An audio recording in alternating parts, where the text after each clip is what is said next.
could you keep that calm? So, I mean, she found the blonde hair and it's all gone on from there, and then she finds the phone. I'm so sorry if you've recorded this. Maybe you shouldn't. We won't give too much away. But I was very surprised at how she was keeping it all in. But I think it's because there's a child involved. I think, and I found it very interesting watching it, because your gut reaction is, come on, woman, for crying out loud, kick it where it hurts. But then, when you actually see her go through it, I actually learnt something from her. It's like, actually, being controlled, calm and measured in this situation is very important. And I found it quite interesting that I was thinking that, because you as a woman, your normal reaction is the total opposite. But I think when children are involved, I think you have to see these terrible situations in a completely different light. I think when there are children involved, I have a child with AIM, and I would be able to, after I'd gone mad, talk about, right, what we're going to do. But I could not, contain your real feelings at the time. That kind of anger, hurt, and it's actually hurt, a lot of it, isn't it? Hurt, humiliation. Janet, you're keeping very quiet up there. Well, mainly because I've always been the one having the affair.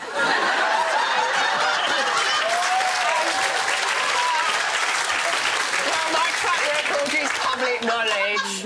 I believe in serial monogamy, but, it's as one's on the way out, another one's on the way in. But the thing is, I was having an affair when I was married the first time, all those years ago. I was unfaithful for about 9 months, I think. But my husband didn't... I'm brilliant at lying. I could do A-level lying, masterminding lying. He didn't find out until we'd been married about 7 years, where he followed us to our love nest in the New Forest and confronted me.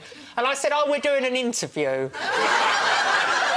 Anyway, he said I had 2 minutes to get in the car, and if I did, I'd come back to London with him, this is my husband, and if I did that, our marriage would carry on and he'd forgive me. But I spent the first half of the 2 minutes arguing for 5 minutes, and then I went indoors to think about it, and he drove off. And then he was so angry with me, he took all my belongings from our house, put them in 50 black bin bags, and had them delivered to the office of my boyfriend.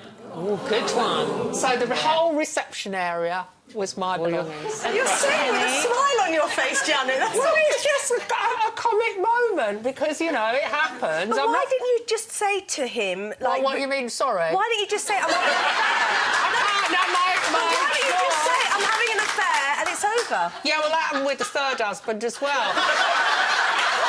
Let me ask Penny, could you... He caught me in a wine bar with somebody. If you found out Rod had cheated, could you forgive? Could you stay calm? Could you carry on with your marriage? Well, obviously, it's a hypothetical question. It's like being diagnosed with a serious illness. You don't know what it would be like unless you were in that position.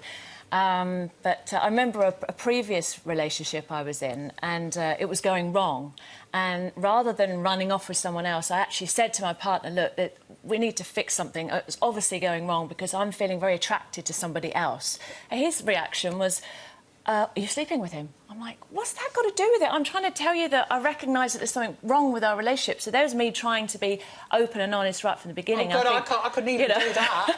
But I think, like you say, it's very different if there's the relationship without children and one with children.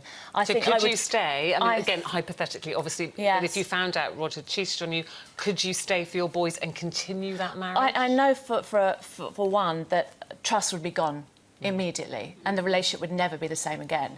What I would do, I don't know. I would try to think about the child first and then probably live 2 separate lives, but keep things together. I don't know. It's hard to say. The other thing I thought that the drama threw up was how many other people knew.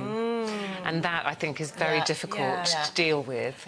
And then she goes, sorry, you knew about this. So your whole life has been a lie for how many years? But as a friend, lying around you. if you did know, I'm sure we've had this conversation on here, if you knew a really good friend's husband was having an affair, would you say? Because it can open a can of worms that sometimes they say what you don't know doesn't hurt you. Should you always tell the truth? Well, I've never had children involved, and I've never told the truth, so... I think it's a bit of a double negative. I think you could You could probably lay little hints to a friend. You could probably say, well, what does he do then after work? Oh, he doesn't get into... Oh, no! You could just lay little You are hints. so evil. You're interfering. If their relationship's going wrong, let it go wrong. No, Don't get involved. Not if it's one of your best friends and you know something's happening. I would tell my best friend. Not if you know something's happening. It's your best friend. Listen, I just want to show you something. something. Talking about telling your partner, confronting them. Yeah. This is coming from Angie. She says, a woman in Sheffield played the ultimate revenge this morning by announcing to her cheating husband she won't be there when he gets home on an electric billboard on the parkway for all the commuters to see. Look at that. To my cheating husband, Paul. To my cheating husband, Paul, you deserve each other. When you get home, I won't be there. Enjoy your drive to work. There's no surname there. Dual carriageway in Sheffield, that was on this morning for everyone to see. This morning? Yes. Yeah. My word, I wasn't even in the area. So there was a surname, but it's just the Paul. Just Paul. Just Paul. knows who He'll he is. know. And Deborah says, I couldn't wait to get karma on my cheating partner. He got pedigree chum con carne as my parting dinner.